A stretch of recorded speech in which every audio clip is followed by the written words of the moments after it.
Hello everyone, Wallsman105 here, back with another episode of Rail Tech. Today's build is another cheap intersection, and this time, it's for double track layouts. Now, last week, we covered a series of ways for you to connect and direct your single track rails. And before we get in today's more advanced build, I wanted to help commenter and absolute goat Sunclove from last episode and show off an upgrade you can make to the Roundabout from last week. By adding a series of H-junctions that are set up to merge and split your traffic, we can add support to this build for double tracking. This is a quick, cheap, and dirty solution, but it'll get the job done. To build the H-junctions as filters like this, there's two versions you're going to need to build. The east side and the south side are each going to need this little detector rail on the bridge, and the north and west versions will need to be built with their long side first, and then their short side like this. Now, the downside to this upgrade is that you run the risk of carts colliding since, there's no way for them to get out of each other's way. If one is stopped here and somebody comes in from the east side, it's going to collide. So if you build this, try and leave a place for people to get out of their carts if they need to. But this is a good temporary solution if you're waiting to handle an upgrade to something like today's build. Before we get into today's tutorial, I want to give you a quick overview on how these roundabouts work. Skip to here for the tutorial. Two-way roundabouts have two tracks on each side, an inbound and an outbound. They function by being left open in this default state where the corners here don't connect to the powered rails in the middle. This means that carts will always go ahead and make a right turn first. To control where we go, we simply change the corner rails that connect the outbound tracks. That allows us to skip that outbound track and proceed to the next one. You do this in order, and you're able to make many different types of turns. You could build it like this, just like this, and control it manually, but a more user-friendly method is to add more advanced controls and make it reset itself after each use. The reset is important because it can get confusing if you have somebody using it who doesn't know what all these levers do. Now, back to the video. Moving on to today's build, we're tackling a double roundabout. I've already done a tutorial on another design, but that one is a total beast and pretty overkill. This one is a lot more cheap and compact. And if we head over here to look at the materials list, you can see that even this more complex build compared to last week is still pretty dang cheap, and all of its materials are generally gonna fit in your hotbar. The key to this design is this one-wire circuit here. No matter what else I say today, remember that this build is really just going to be building this wire 4 times. The version over here is extended by 1 block in case you want to have 2 blocks between your rails, like this build here, but today we'll be looking at this more compact version with 1 block in the center. Looking at our wire again, signals come into this block here, then they get fed into this repeater which powers this dust. We're using a target block to pull the signal here because target blocks have the unique ability to literally pull redstone dust into them as it passes. This block here offers a second point to input signals, and being able to have 2 points to send signals is a major reason why this design is so simple. After that, goes into this dust, then this repeater here powering this block. This dust gets that power, runs up here into our second target block. Redstone torches on both target blocks will allow them to power and depower the rails above them, and that's everything. Feel free to pause or rewind as much as you need to understand this shape, because we're going to build it a couple of times today. Getting into the build, let's start with the rail layout.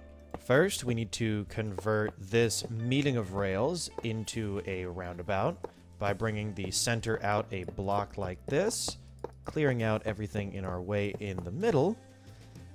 Then we can go ahead and place our corners, and then our powered rails.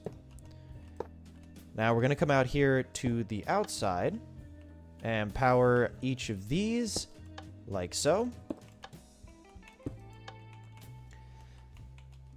Then we're going to place a block here, here, here, and here.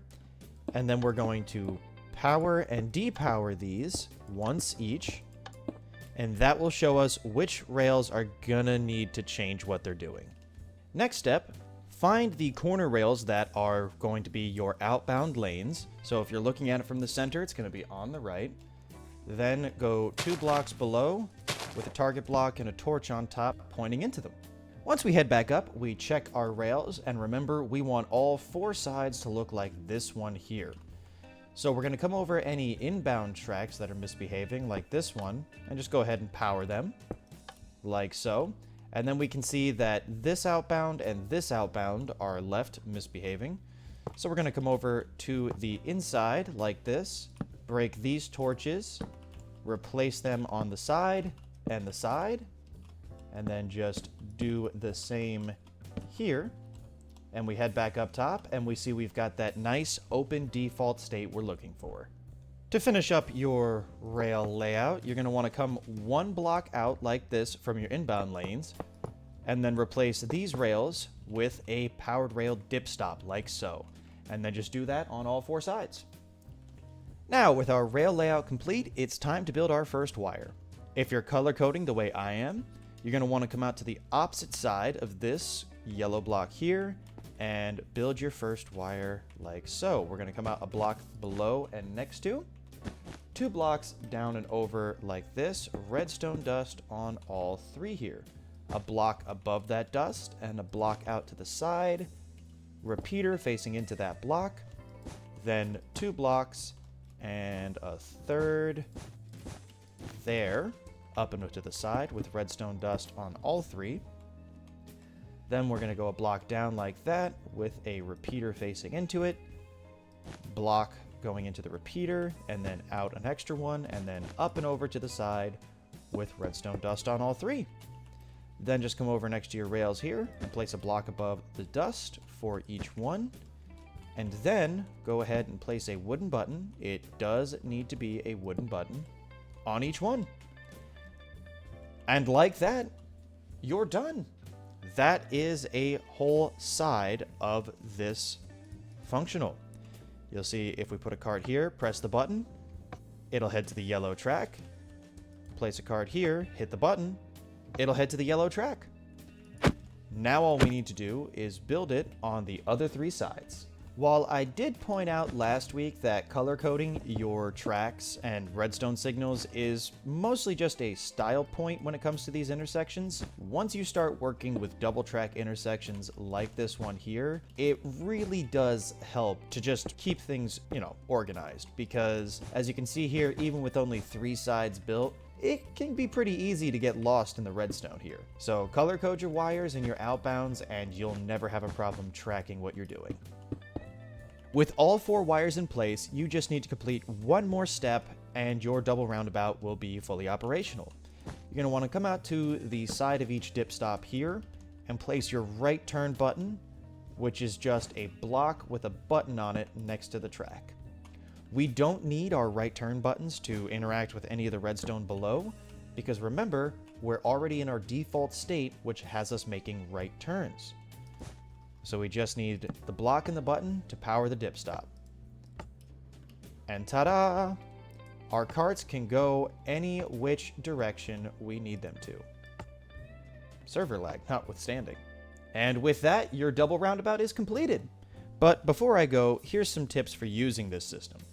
If you're in the overworld, use water regulators like this to make sure your carts slow down enough to always stop on the downward slope instead of the up. Also, always use wooden buttons for these systems, not stone. Wooden buttons provide a longer signal length than stone buttons and help make sure that your exits stay open long enough for you to actually get out. And because this build puts its left turn button on the right side of the tracks, I definitely recommend magenta terracotta or at the very least color coding to help make sure that people know what they're doing. And lastly, once you've built this a couple of times, you'll get used to which corners need power and which ones don't.